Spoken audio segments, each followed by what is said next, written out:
तयारी आता केली आहे का? असू द्या माझ्या. मला अजून एक असं सुचवायचं आहे, ज्या सासवांच्या सासवा जिवंत आहेत त्यांना कुठल्याशा कोर्टात जायचा काही अधिकार नसावा. कारण त्यांच्या सासूवर त्यांच्या सासूने खटला चालवता येतो. स्वतः अपराधी असताना दुसऱ्यावर चिखलफेक करण्याचा काय अधिकार आहे? हे बरोबर आहे तुमचं काकू, मलाही पटलंय. काय बरोबर आहे? यात विचार करण्यासारखं काहीच नाही.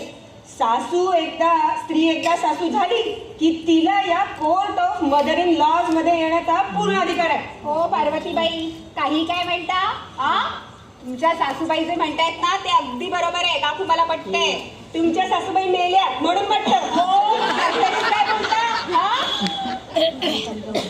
समजा उद्या तुम्ही तुमच्या सुनेवर चोरून तूप खाल्ल्याचा आरोप लावला आणि तसाच आरोप तुमच्या या सासूबाईंनी तुमच्यावर लावला तर नैतिकदृष्ट्या तुम्हाला तुमच्या सुनेवर चोरून तूप खाल्ल्याबद्दल काही बोलण्याचा अधिकार नाही, कळलं का? मुळात मला चोरून खायची घाणेरडी सवय मुळीच नाही. मी फक्त उदाहरण देते आहे.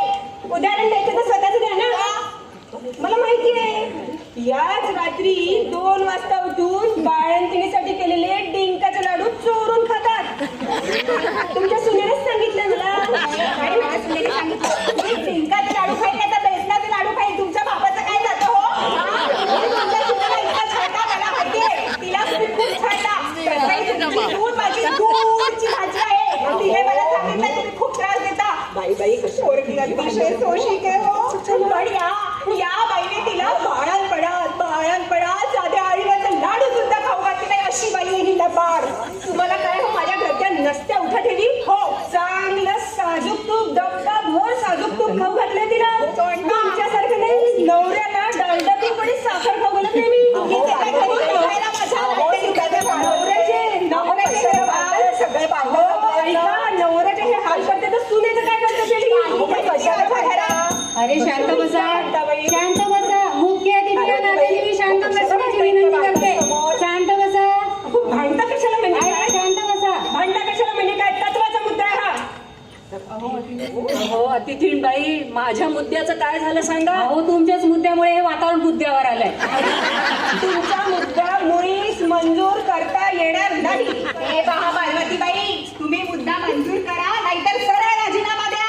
मला राजीनामा मागणाऱ्या तुम्ही कोण आहात? मी या सासू संमेलनात उपस्थित आहे. समजलं? तुमची सासू जिवंत असल्यामुळे तुम्हाला लीडरशिप देता येणार नाही. हो भगिनींनो, तुम्ही ऐका हो. ही बाई अर्धी सासू आहे. हिची सासू जिवंत असल्यामुळे ही पूर्ण सासू नाही. त्यामुळे हिला लीडरशिप देता येणार नाही. तुम्ही सांगा हो, देता येईल का?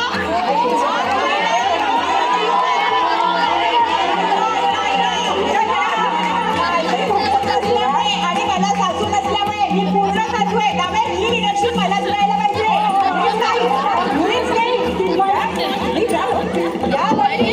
या बाईंनी संमेलनासाठी ही सुद्धा खर्च केलेली नाही.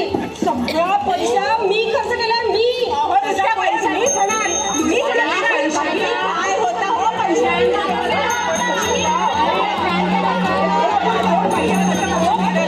मी मुख्य अतिथी या नात्याने शांत राहण्याची विनंती करते. अरे शांत बसा. मारामारी करू नका. शांत बसा. अहो, शांत झाल्या त्या.